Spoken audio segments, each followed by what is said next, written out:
Honorable members, the House is extremely privileged to have the presence of His Excellency John Dramani Mahama,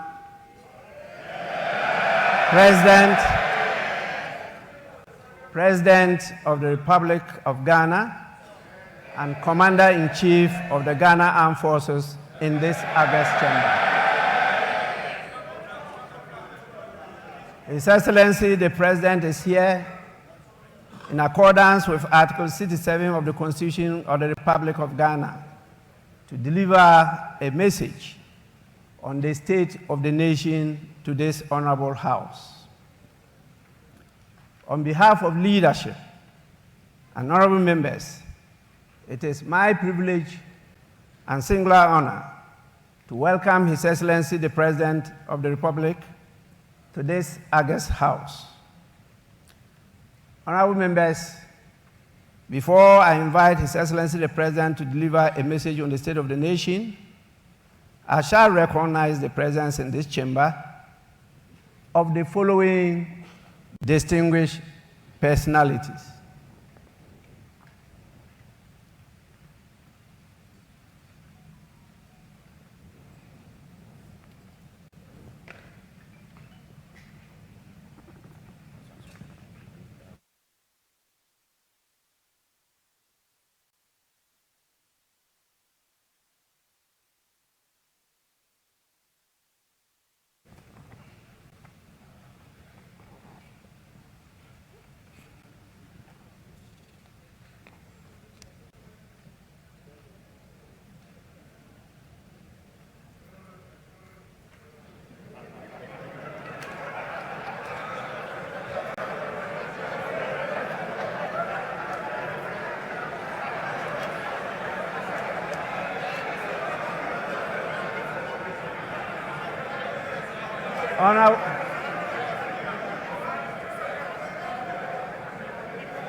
Honorable members,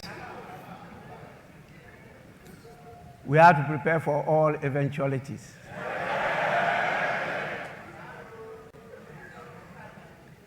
We have the following distinguished dignitaries with us. Definitely, after welcoming His Excellency the President, he is not here alone. He's present here with his spouse, by the name Her Excellency Nana Addo. We have the Vice President, Her Excellency Professor Nana Jane Opoku Ajiman.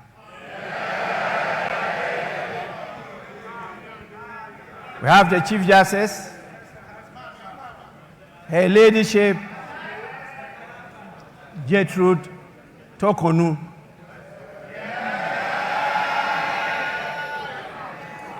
We also have the spouse of the Chief Justice, Mr. Francis Tokonu.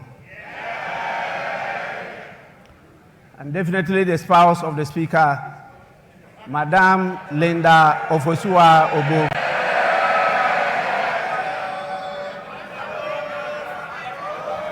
We have the Chief of Staff, Honorable Julius Debra.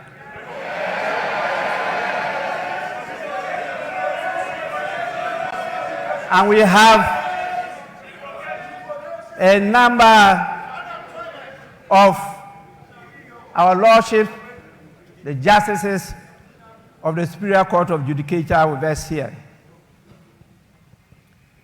We also have the chairman of the Council of State, our former Speaker, Right Honorable Eduardo Ajaho.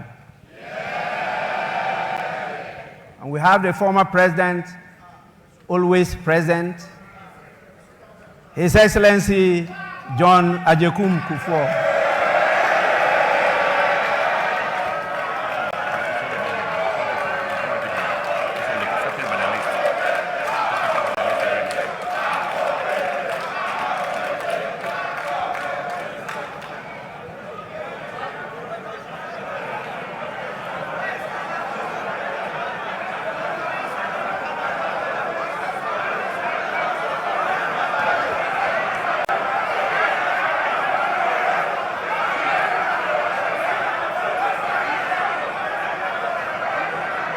Honorable members, order, order, order.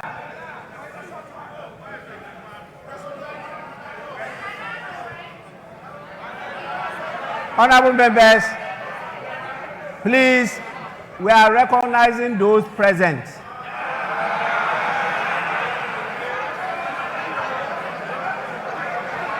Honorable members, we also have the former First Lady, the evergreen, ever-present, Her Excellency Nana Addo Rawlings.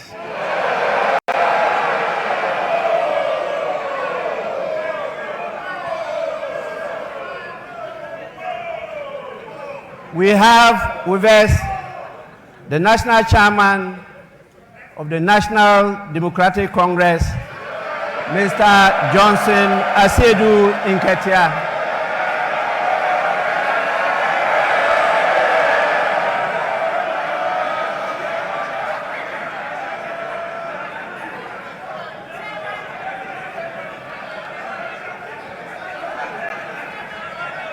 We also have the National Chairman of the new Patriotic Party, Mr. Stephen Ayensu Intim.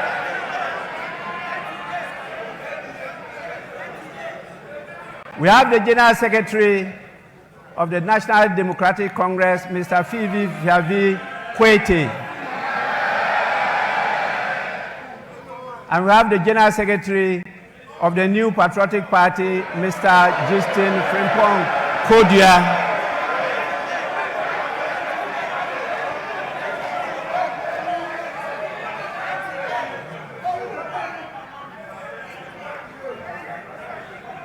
We have, as usual,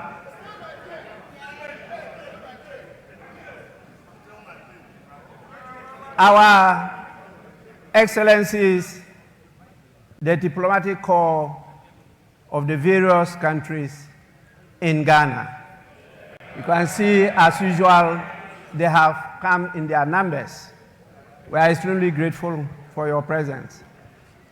And we have the couples, the heads of the various security services with us. And we have our revered chiefs, queens, and queen mothers with us here. And the various heads of all the religious bodies we have in this country. We'll also have the former clerk to Parliament, Mr. Emmanuel Anyimedu, and the recently outgone former clerk to Parliament, Mr. Cyril Kwabena Otheng Insia. Honorable members, in the meantime, this is the list of the dignitaries that I have who are present here with us. May I now, on your behalf, and with the greatest pleasure, invite His Excellency the President to deliver his message. Your Excellency, you may do so now.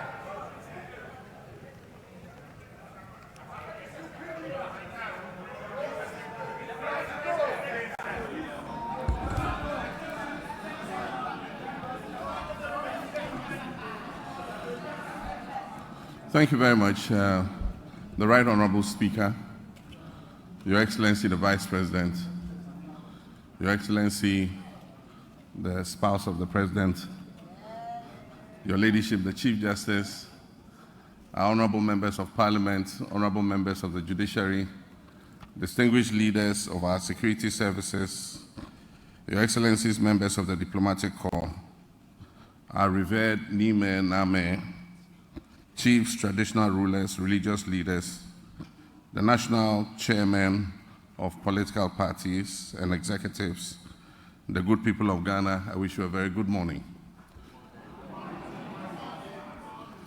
Mr. Speaker, Article 67 of the 1992 Constitution requires that the President address the people of Ghana in whom sovereignty resides on the state of the nation. About 30 years ago, in 1996, I took my first steps in public service when I was elected to this august house as a member of parliament for the Bole Bamboy constituency. For 12 memorable years, I forged many enduring friendships and alliances while working with colleagues from both sides of the House to shape Ghana's legislative agenda and advance the development of our beloved country, Ghana. It has also been nearly a decade since I said goodbye to this House after delivering what many, including myself, thought at the time would be my final address to Parliament. God Almighty, Providence, and the unpredictability of life have summoned me here once again.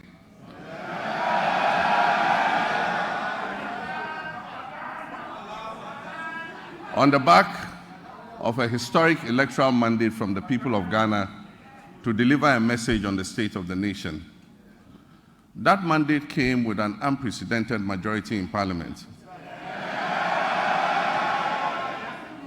And here I am once again to deliver a message on the state of the nation. Mr. Speaker, I wish to convey my heartfelt gratitude to Parliament for the prompt vetting and approval of my nominees for ministerial positions. This efficiency is unmatched in the history of the Fourth Republic, demonstrating the strides we can make when we come together in our dedication to serve the people of our great country. I believe that a similar dispatch will be applied to the approval process for my deputy ministerial nominees. This will enable them to promptly assume office and assist their ministers in delivering our noble vision of resetting our dear nation. In making the nominations and considering the numbers involved, I considered the long expressed sentiment of the Ghanaian people about the sheer size of previous administrations and their associated cost implications. I trust that this significant reduction to 60 ministers and deputy ministers, including regional ministers, will set the stage for further reductions in the size of future governments. With the inauguration of the Council of State, we can begin appointing the staff of the presidency. I intend to significantly reduce the number of staff compared to what existed under previous administrations. All this is aimed at leading by example in cutting down government expenditure and reducing the budget deficit. Let me begin, Mr. Speaker, by invoking the timeless words of the hymnist John Oatman Jr., who encourages us to count our blessings and name them one by one. Yes, we're a nation troubled on many fronts, but we also have many blessings, among which is a now firmly established democracy that, for all its imperfections, has enabled 4 peaceful transfers of power in our land. Nestled in a sub-region that is often plagued by strife and political instability, there's a good reason to take sober satisfaction that these successful, peaceful power transfers have become routine. Mr. Speaker, 50 days ago, I took the solemn oath to assume leadership of this country and serve with truth and humility. This was preceded a month earlier by a watershed election that promised to revive our nation's fortunes and give us a new lease of life. The election result gave us an important opportunity to change course and move off the slippery slopes our country had been descending that had caused so much economic pain, suffering, and grief to our people. In their collective wisdom and with resounding clarity, the Ghanaian people chose to chart a new path to reset the country's economy. And through their votes, they made it clear that they will henceforth demand the highest standards of governance from those they put in positions of leadership. The good people of Ghana elected me to office with a historic electoral margin of nearly 1.7 million votes.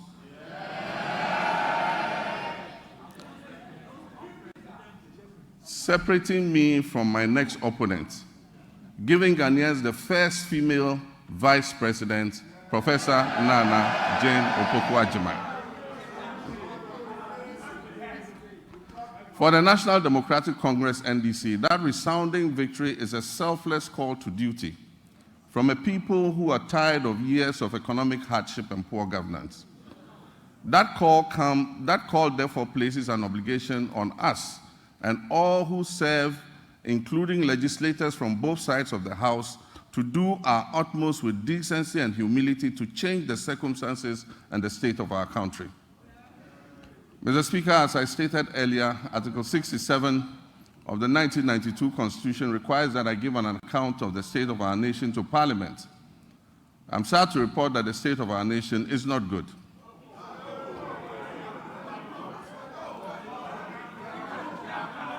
Our economy is in crisis, and our people are suffering unprecedented hardships. Mr. Speaker, we will host a national economic dialogue on March 3rd and 4th.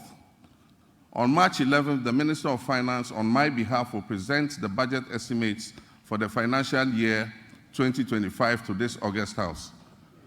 These two events will allow us to present the real state of Ghana's economic crisis to the people. Mr. Speaker, it is not my style to lament and shift blame when confronted with challenges.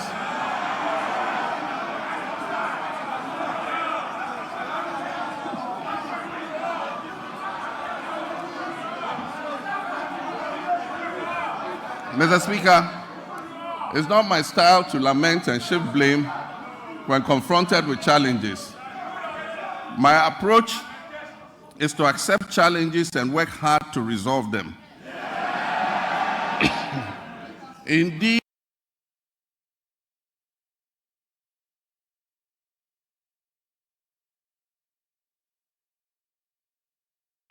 this is precisely. With your permission, Mr. Speaker, and within the constraints of time, I'll take the liberty to elaborate on how we intend to address the numerous challenges facing us as a nation. Yesterday, February 26, 2025, marks exactly 10 years since I stood in this chamber, at this very spot, to declare my determination to fix Dumso, a legacy problem of power shortages. And Mr. Speaker, I fixed it. Yes, I promised to fix it, and I did. And I wish to place firmly on record that from January 2016 until I handed over the administration of this country on January 7, 2017, there was no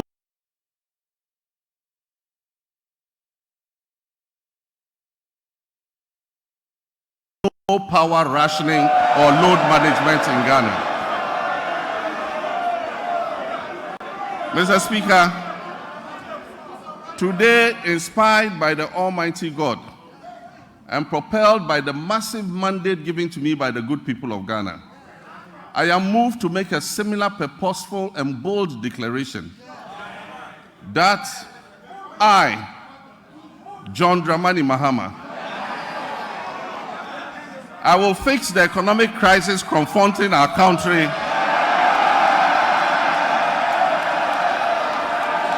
and reset it on a path of growth and prosperity.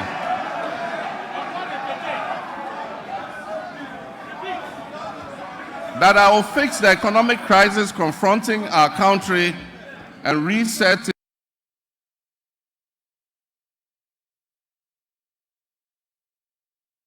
on a path of growth and prosperity.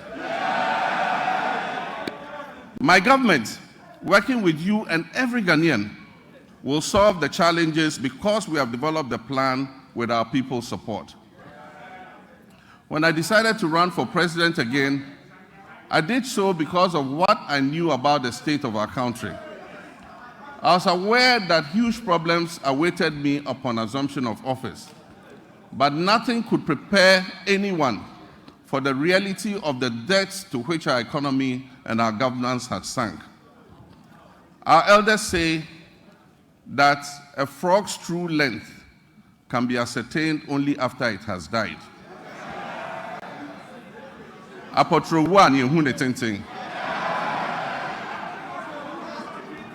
And how right they were. It is common knowledge that our economy is in dire straits, which is putting it mildly, because an initial assessment of the books we have discovered, after initial assessment of the books, we have discovered that our economic problems are much deeper than was previously known. We have inherited a country that is broken on many fronts. The profundities of the challenges confronting us are staggering. We are saddled with staggering debts and glaring signs of almost deliberate and, in some cases, reckless mismanagement of our resources. Mr. Speaker, not even the restraints of an IMF program were enough for the previous economic managers to exercise prudence in managing our finances. After setting an inflation target of 18% by the end of 2024, the actual outturn was 23.8%, significantly higher than the threshold agreed with the IMF. The Ghana cedi continued its downward slide, losing 19% of its value against the dollar in 2024. It had already in the previous year lost 27.8% of its value.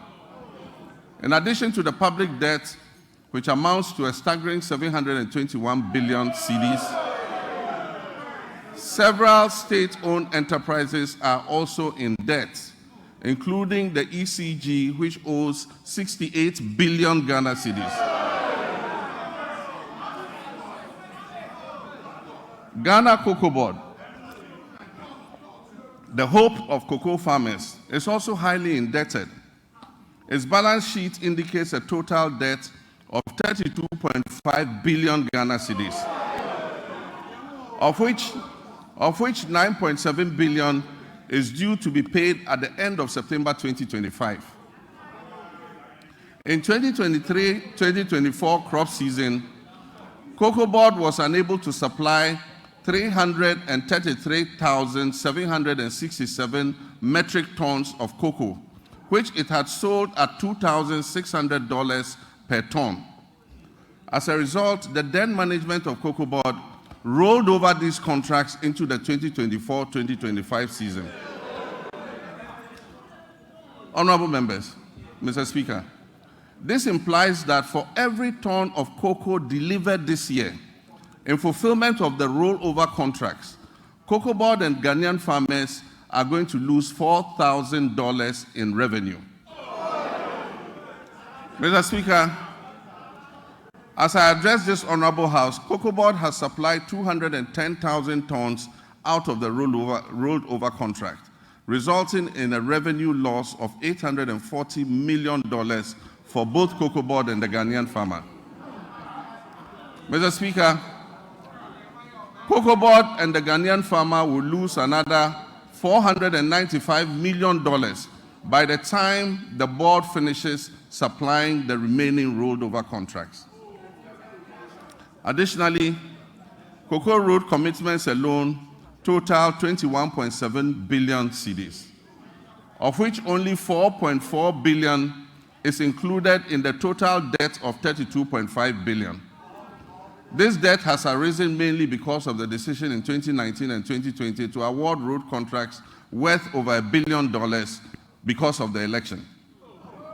Mr. Speaker, the energy sector faces significant financial challenges, primarily due to collection and system losses, non-compliance with the cash waterfall mechanism, and legacy debts.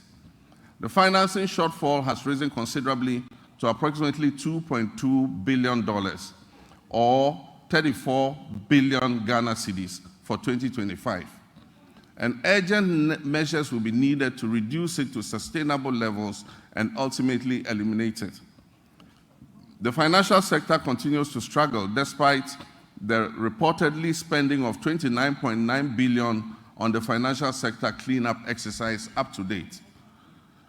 Scant reserves were also left for debt servicing, despite implementing what may be considered the most severe and distressing economic policy in the annals of the Fourth Republic, if not in the entirety of our nation's history.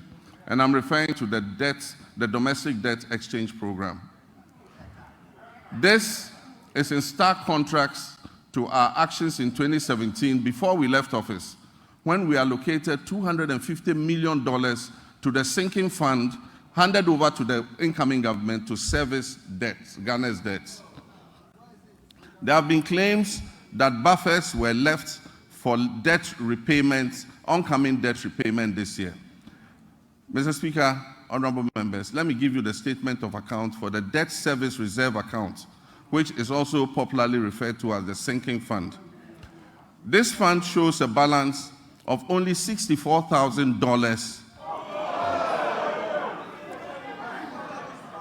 in the dollar account. $64,000 in the dollar account, and 143 million Ghana cedis in the cedi account. The repercussions of the accumulation of debt and economic mismanagement will require extensive work and sacrifice to repair. In the next 4 years, to put things in context for you, Mr. Speaker, in the next 4 years, our debt servicing will amount to 280 billion cedis.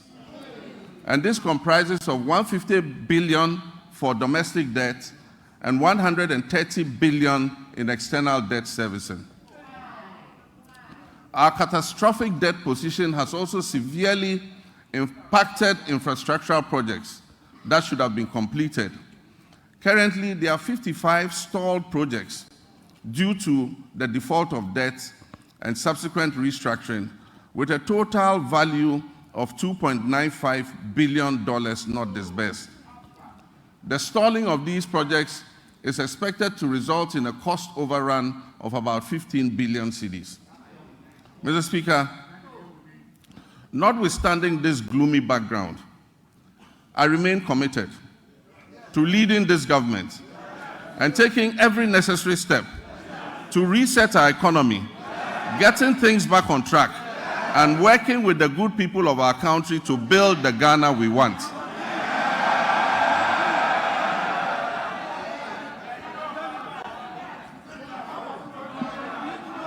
Mr. Speaker, we are doubling our efforts to complete all outstanding structural reforms.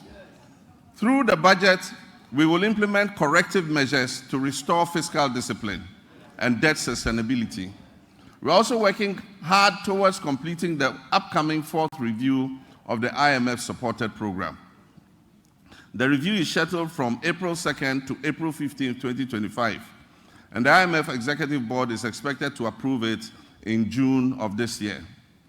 As we have done previously, we're also building buffers in the sinking fund and adopting prudent debt management practices to ensure prompt repayment of upcoming domestic and external debt maturities.